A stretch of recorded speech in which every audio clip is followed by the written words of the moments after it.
Mais bien sûr qu'elle montre sa fermeté, sa solidarité, son unité. J'ai soutenu l'initiative d'Emmanuel Macron au Liban. Il avait raison de se rendre au Liban. La France devait être aux côtés du Liban au regard de nos liens historiques.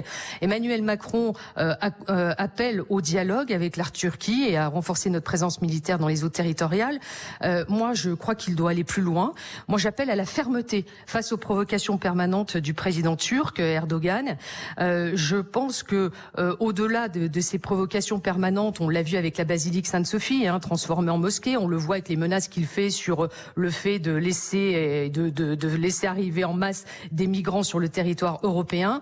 Moi, je crois qu'il faut avoir un geste fort, au-delà de cette vidéoconférence avec les ministres des Affaires étrangères de l'Union européenne qui doit se tenir vendredi. Ça n'est pas suffisant. Je pense qu'il nous faut un Conseil européen d'urgence. Je pense qu'Emmanuel Macron, son devoir, c'est de monter au créneau. La Grèce est dans l'Union européenne, il est allé au Liban. Alors j'entends qu'il ait un discours plus ferme s'agissant de ce qui se passe en Grèce. Et puis moi je souhaiterais à ce que soit arrêté.